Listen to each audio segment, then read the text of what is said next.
Well, we have some breaking news in South Los Angeles. You see that van there that has just exited the southbound 110 freeway in South Los Angeles, being pursued by a black and white unit. We really don't have a whole lot of details at this point. We do know we have Sky 5 overhead, and we'll check in with Mark when he's ready. But we do know that this vehicle, or van, I guess you could say, was on the 110 freeway, and now appears to be going very fast on some surface streets. And that's always a dangerous thing because there's red lights and people crossing streets and, you know, all sorts of things that pose all kinds of problems when we're watching a pursuit. And it looks like it's pulling into, well, it looks like another street, another neighborhood street. Yeah. And of course, when you get on those streets like that, they get really tight. You see some pedestrians right there, now turning onto another street. He's probably just kind of going around in circles right now and probably looking for some place to dump the vehicle. Let's go up to Sky 5 and Mark Kona, who's actually been following this for quite a few minutes now. Mark, what can you tell us? Glenn and Jessica, yeah, we just came up on this about a minute ago here. This is a stolen vehicle, a van, a white cargo van here that was reported stolen out of the South LA area just minutes ago. Now, we actually caught this van as you guys were coming to our picture when it was northbound on the 110 freeway. Now, for a time, this thing was going southbound on the 110 freeway. This initiated right near the Coliseum. So just to give you an idea where we are going here, we are northbound on surface streets here, just kind of paralleling the 110 freeway on the west side, heading back over towards the original area where this pursuit began. And now he's just collided with a car as well as a Central Division officer of the LAPD here. Now he is backing up. It looks like he is trying to evade arrest here.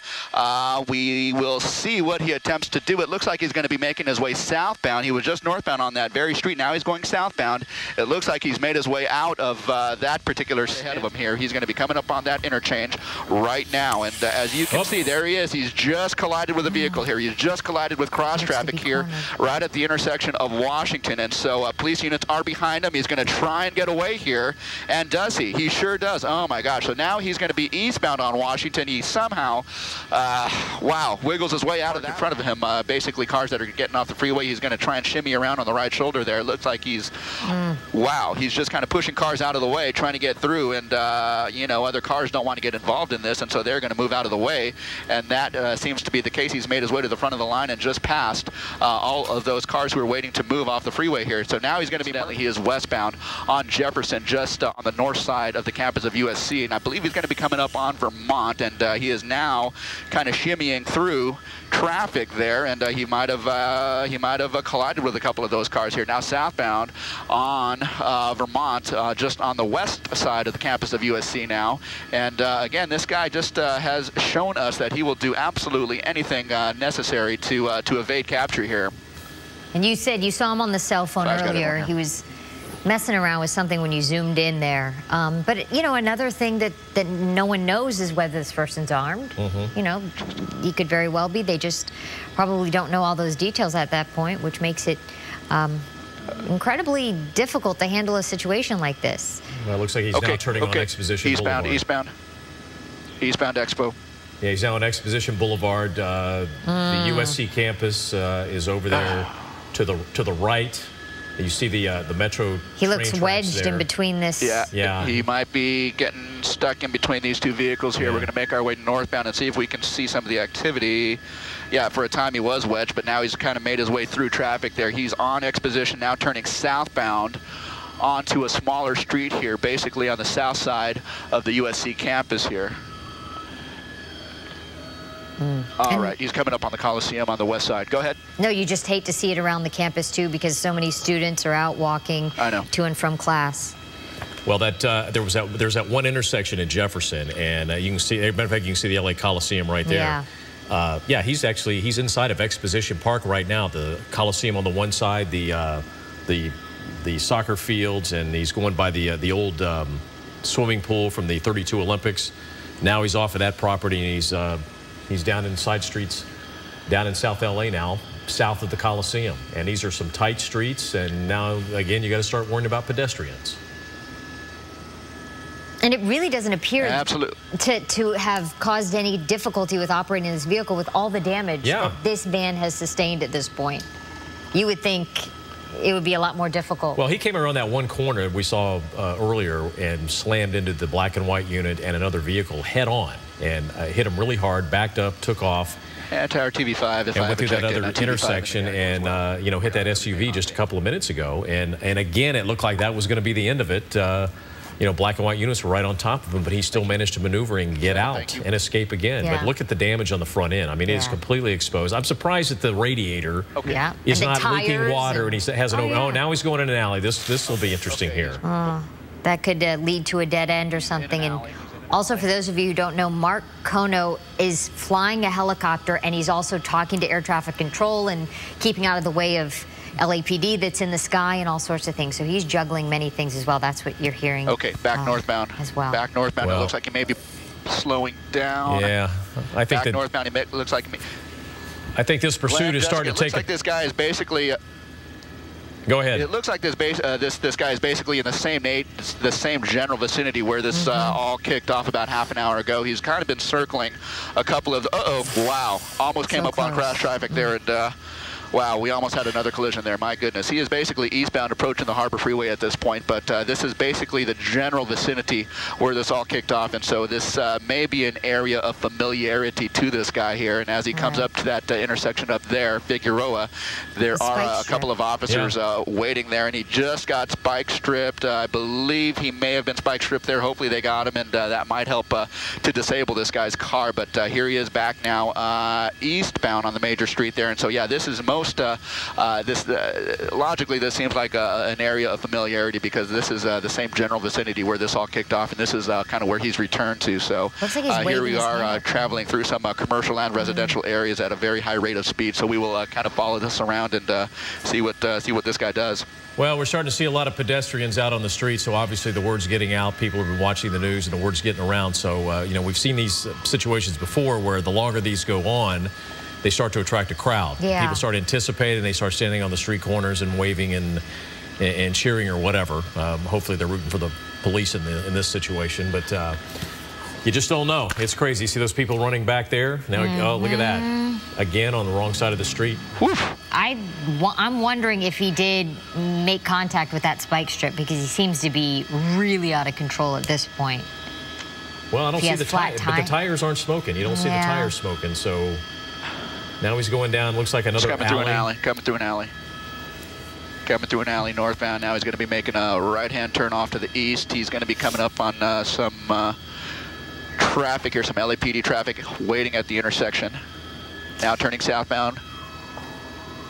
And you hate to anticipate how this is going to end because this is a guy that's not going to go easy. Yeah, you know. Okay. Mark, you think at almost some point that one of these, an officer at one of these intersections would try to T-bone him?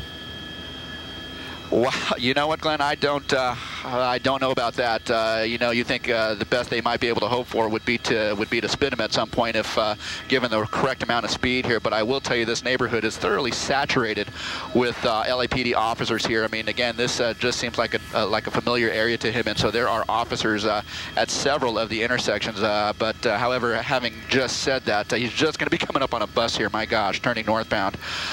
You know, at the rate that he's kind of ripping through these small streets and coming up on major you know, intersections here, I'm just surprised that he hasn't T-boned an officer or someone else. We have already seen several accidents already directly involving this guy just coming too fast and blind into intersections here. So now he's northbound. You know, I will say that he's probably traveling a little bit slower than he was at its peak. Maybe that van is showing some signs of wear, or maybe it's slightly disabled. We just don't know at this point. You know, here he's going to be making a right turn, and there he is. And he's just tried to make the right turn a little bit too fast, and now he's going to try and get out of this. And so he has been able to do so countless times before, and now here's another time. He is just now he was basically taking that turn too fast, and he couldn't make the turn, and so he just got pinned up against the curb there and the vehicle. But he is able to get out of that one, as we have seen time and time again at this point. So again, he's just kind of making his way, making the round through the neighborhood here, east, west, north, and south through this residential area, just south of the Coliseum by about 3 to 5 blocks at this point. But he's just kind of making his way around. I can't believe how many times he's gotten out of a predicament here. We've seen. Yeah, and he backed up and hit another black and white unit, so that's another charge of assault with a deadly weapon. And this is. It's just amazing. He's lasted as long as he has. It really is, considering the damage to that vehicle, and he just continues to go. And that they can't corner him in. They're so close every time, and he gets away. Well, it looked like they were going to try a pit maneuver that intersection a couple of, about 30 seconds ago, but there was another vehicle sitting there, so there's no way they could do that. And you see there a pedestrian there running to get out of the way. Okay. Again, if you're just joining us, you're watching The View from Sky 5. This is a cargo van that was stolen in South Los Angeles near the LA Coliseum in Exposition Park. And it looks like another spike strip. Spike strips. There we go. Good job. Good job. Great placement on that spike strip.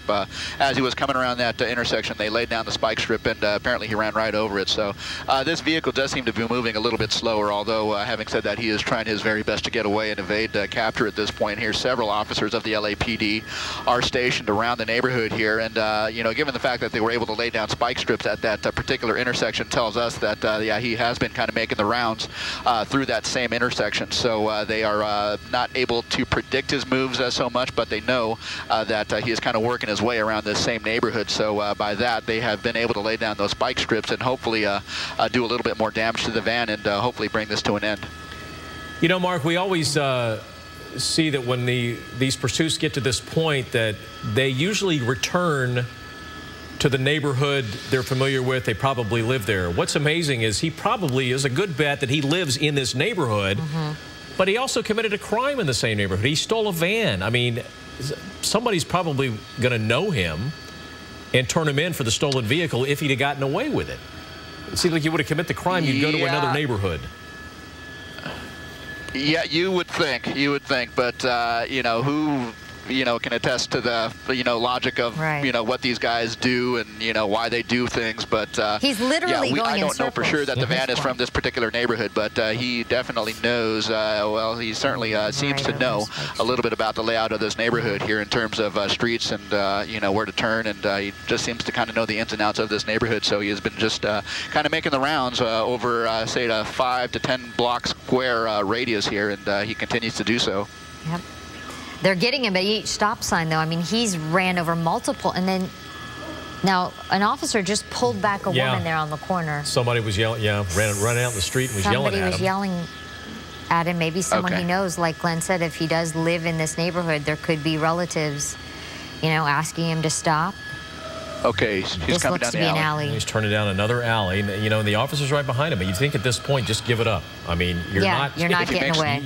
There's the chance of you getting away passed a long, long time ago. But he continues to. If he makes the right turn here, half a block down is where that officer pulled that woman back. So we will see. It looks like this may be an area of familiarity here. He has gone through that intersection now, and that was the intersection that we just saw that officer and that woman just moments ago here. He has just passed that intersection. And yeah, this van is definitely disabled and on its way to slowing down even more. So hopefully they can bring this to an end. It sure seems like that is going to be the case at this point. He just steps out of the van. He is just running. He's foot-bailed into this kind of shopping center here. He's in the parking lot. LAPD guys are in pursuit on foot. He is just kind of making his way around, but I would suspect that, he slips, and that is what's going to do him in. So he slips and falls, and that's what did him in. The LAPD able to swarm this guy, basically, and bring this to an end. Wow, what an amazing pursuit, my goodness. Well, it doesn't look like he's given up very easy. I mean, we've got, let's see, 1, 2, 3, 4, 5, 6, 7, 8, 9. Well, they keep coming. They keep coming. They have got a struggle on their hands. Okay. Yeah, this is Vermont, just south of 43rd, where this just came to a termination, or where the pursuit just came to termination here. But you can see there's no shortage of officers here ready to take this guy into custody here. He has led this police force on a pursuit for well, at this point, for the better part of half an hour, even longer. This pursuit basically started right in this general neighborhood here, and that is where it ends. But yeah, this is on Vermont here, just south of 43rd, and this is going to be tied up for quite a while for the investigation here. But yeah, there you go. This suspect, this stolen vehicle suspect, has now been taken into custody. Okay, Mark Kono up in Sky 5, and look at him. He's actually laughing.